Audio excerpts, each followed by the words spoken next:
I highly recommend this workflow if you are creating your book with the help of Neolemon and Canva. So you will have your text and your image.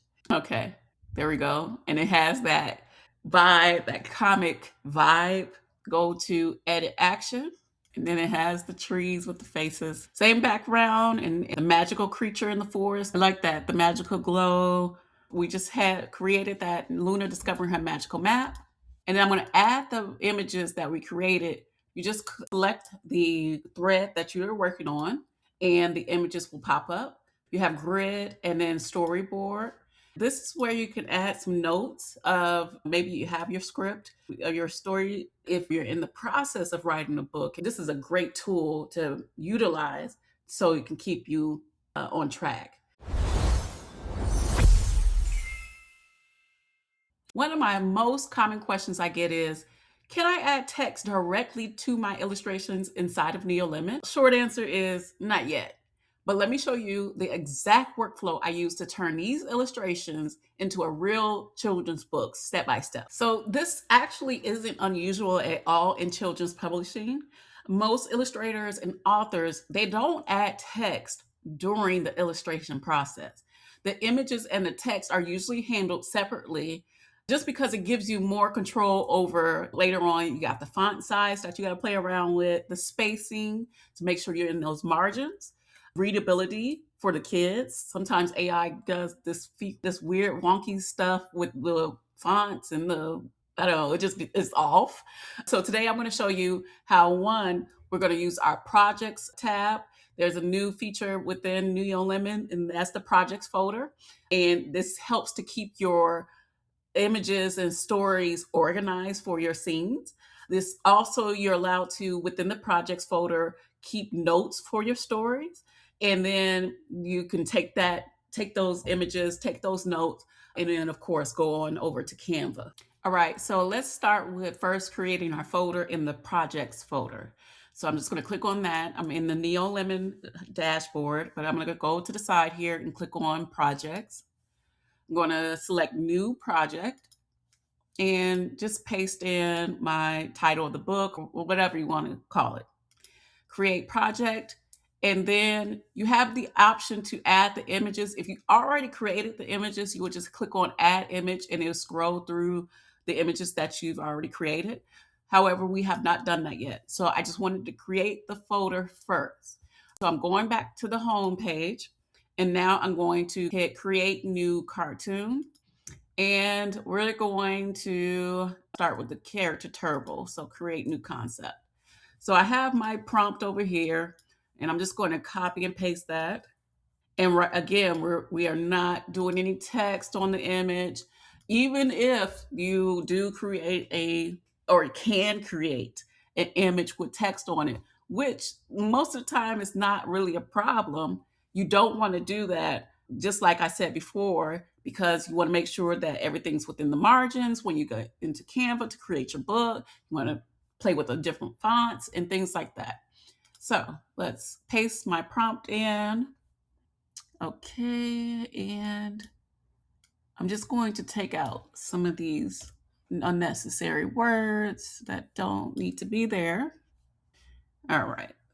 I'm going to let Neolemon come up with the background based on what I put in the prompt. Neolemon will be presenting that. But I just almost broke my own rule. Almost broke my own rule. First image is always going to be full body view, standing, smiling. Okay. As far as the aspect, you know me, I like to always use the 3x4. And we're just playing around with different types of images. So let's I never did the action comic before, but let's use that one and generate. All right. So I did it in black and white. I'm going to try to add full color, but I do like the comic look, aesthetic, but full color. Let's see. Okay. There we go. And it has that vibe, that comic vibe, especially like the vintage comic vibe. I like that. So she's standing in her room. She has the magical map. Cool beans.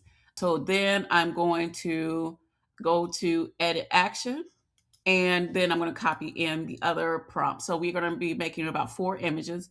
So I'm going to copy my prompt and paste it in the change the action to, hit generate. All right. And then it has the trees with the faces, and she's smiling. She has a, what's going on? Where is this map leading me going on in her face expressions? So let me just go ahead and create the third one. So I'm just going to go with this image. So I'm going to click on edit action on the image that she's in the forest. So edit action, and then paste my prompt and generate. Okay, and same background and the magical creature in the forest clearing, smiling, pointing towards the map. Everything is as it should be according to the prompt.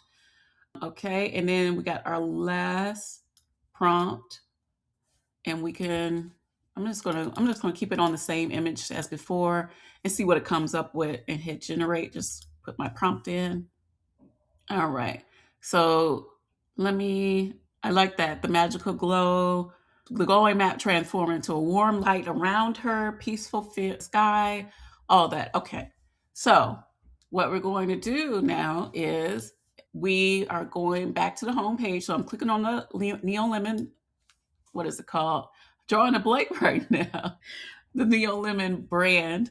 And I'm going down to projects. And we just had created that Luna discovering her magical map. And then I'm going to add the images that we created to the project. All right. So just when you clicked on the projects folder and clicked on the add images, you just select the thread that you're working on, and the images will pop up. So we're just going to add the images that we created. And so over to the side here, you have grid and then storyboard. And this is where you can add some notes of, maybe you have your script, your story for your book that you wrote out. You can go ahead and paste that in here. And I find this particularly great for any book that you are slowly building. These videos are just showing you an example, right? But if you've been writing a book, or you're in the process of writing a book, and you need to come back, change some things, come back and build your story day by day or by week, whatever, this is great. This is a great tool to utilize so it can keep you on track.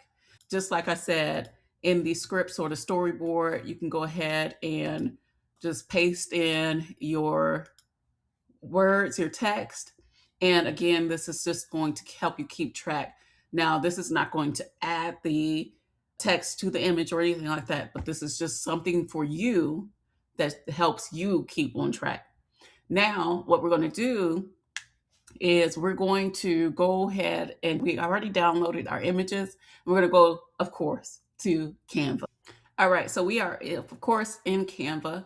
And just like the previous videos, it's always going to be, not always, because there are some storybooks that have the image and the text within the same page. If that's your style, then go right ahead. But most of the stories that you'll see on KDP are either, it's going to be image on one side, the white page with the text on the opposite, or vice versa. And of course, you don't have to keep it a plain white page. You can add some elements like what you see right now. I added some stars in the background for that magical feel or whatever. But explore the elements options and play with how you want to decorate your book. But as far as the text, again, you want to make sure that you've gone to KDP and you looked at other books, especially the ones that are in the top 100 of sales, best-selling. So you look at the font that they have, that the authors are choosing, and go from there.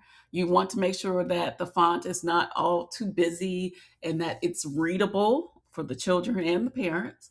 And yeah, it's just make sure that it's something that it's for everyone. So with Canva, you do have you have a bunch of different fonts. You just click on the text and hit add heading. And once you hit add heading, you'll be presented with the font options. And you can go through and play with as many fonts as you want to your heart's content. But again, remember to make sure that the font is readable. But choose the font that is best for you and paste in your text. I'm going to just anchor this in the middle, and it's going to be within the margins, but that's readable. But that's, for me, this is too big and bold, but this is for an example. But this is what you would do. So text on one side, followed by the image on the opposite. And again, to get the images, you just upload them or just drag it into the Canva frame, and it will automatically upload to the library. And you just click on it and expand. Now, in your other books or other templates, you just make sure that your margins are set up. And again, the margins are going to be areas that you don't want your image to be cut off. In this, I just expanded it to the whole page because in the areas, there's nothing really important. However, again, since you will be uploading to KDP, you want to make sure that it is within the margins, and that is typically 0.5. Yeah, 0.5 for your KDP books. But I already showed you in the previous videos on how to get the template for your margins from KDP. But this is all you would do. And so you will have your text and your image.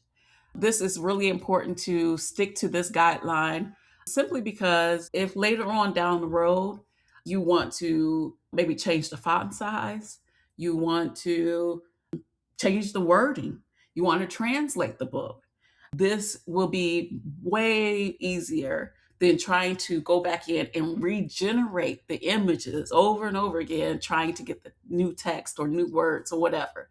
So I highly recommend this workflow if you are creating your book with the help of Neolemon and Canva. So if you've been wondering how to turn consistent characters into a real book, this is the process. Now you can try Neolemon for free. You get a certain amount of credits and you can test it out, create some characters, build your scenes, and follow this workflow.